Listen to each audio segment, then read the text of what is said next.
Chers amis, nous sommes ici à Assise. Ici, c'est chez les franciscains. On voit la ville d'Assise.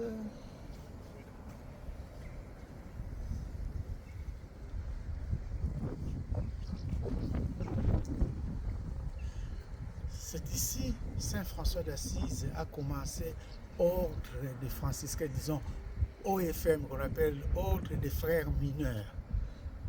À partir d'ici, il a vécu dans la pauvreté. Lui qui venait d'une famille riche, son papa était riche, mais il a choisi la pauvreté. Ceux qui ont suivi la petite vidéo que j'ai faite concernant Saint Jean Bosco, lui il venait d'une famille pauvre et il aidait les pauvres. Il a compris les pauvres. Contrairement à Saint François d'Assise, lui qui venait d'une famille riche, et il a choisi la pauvreté. Voilà. Et j'aime ça, j'aime cette dimension-là. On peut être pauvre, aider les pauvres. On peut être riche et aider les pauvres. On peut être riche et on adopte la vie de pauvreté. Saint François d'Assise. Cela nous intéresse aussi à ce monde où on pense qu'on vient d'une famille riche, on doit montrer sa richesse, on doit, disons, exposer sa richesse. Saint François d'Assise, lui qui était riche, il a vécu une vie de pauvreté. Que Saint François d'Assise prie pour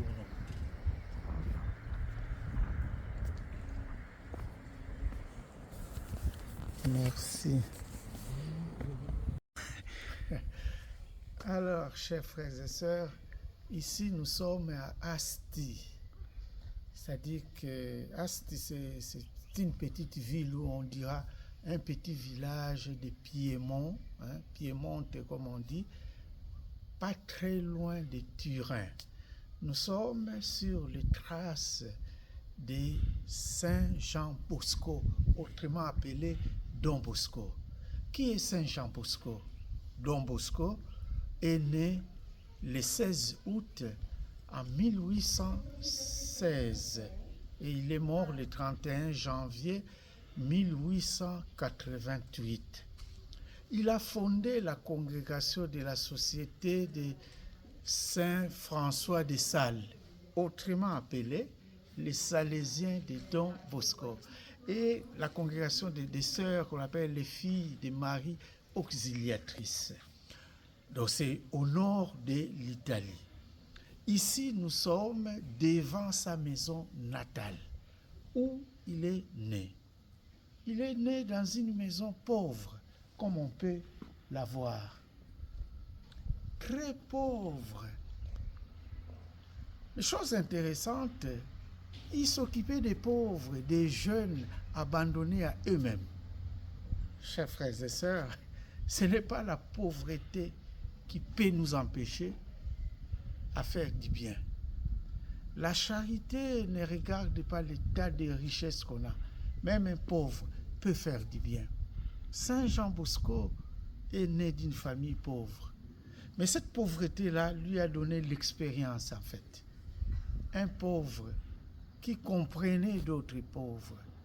Et il a aidé les enfants abandonnés, les jeunes. Et c'est ainsi, actuellement dans ce monde, les Salésiens de Don Bosco, ses fils s'occupent des jeunes gens, des enfants désœuvrés, des enfants abandonnés. Les Salésiens et les filles de Marie Auxiliatrice continuent l'œuvre de Saint Jean Bosco. Donc ici, on est sur les traces de Saint Jean Bosco. Donc voilà sa maison. La pauvreté parle elle-même. Oui, comme je vous disais que c'est la pauvreté elle-même qui parle. Donc Saint Jean Bosco est né d'une famille pauvre et la réalité c'est la pauvreté. Donc on peut voir où est né Saint Jean Bosco dans sa maison. Par exemple ici, on voit la salle. La pauvreté un peu. Ici on voit la cuisine.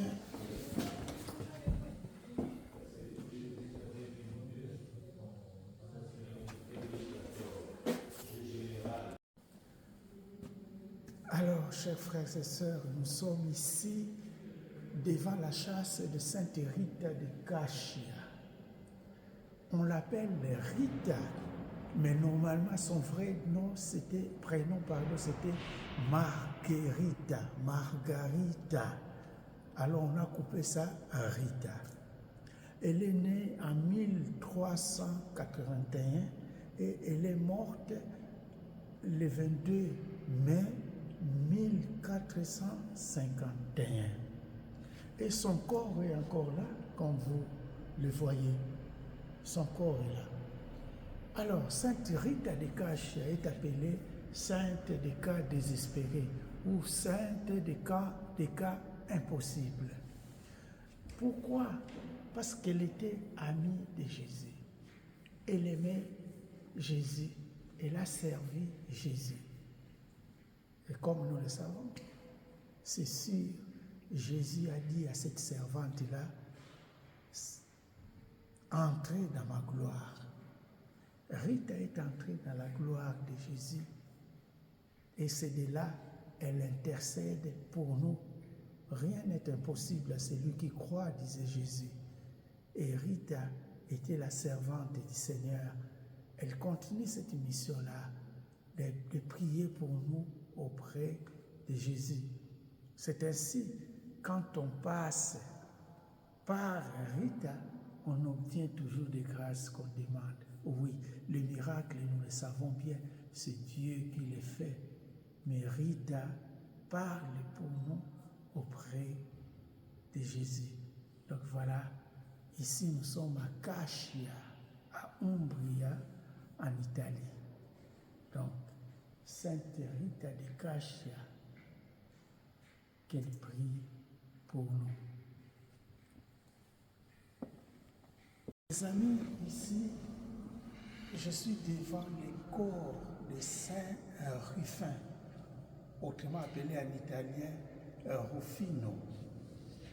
C'est un évêque du IIIe siècle, le premier évêque d'Assise. Ici, nous sommes à Assise, d'ailleurs la ville de Saint François d'Assise ou Sainte Claire d'Assise. Celui-ci était évêque au IIIe siècle. Alors, il est reconnu parce qu'il était un ardent évangélisateur de ces lieux. Donc, il a beaucoup contribué pour que la parole de Jésus, l'évangile, soit connu à Umbria. Umbria, c'est la région où se trouve Assise. Donc, Saint Rufin, priez pour nous.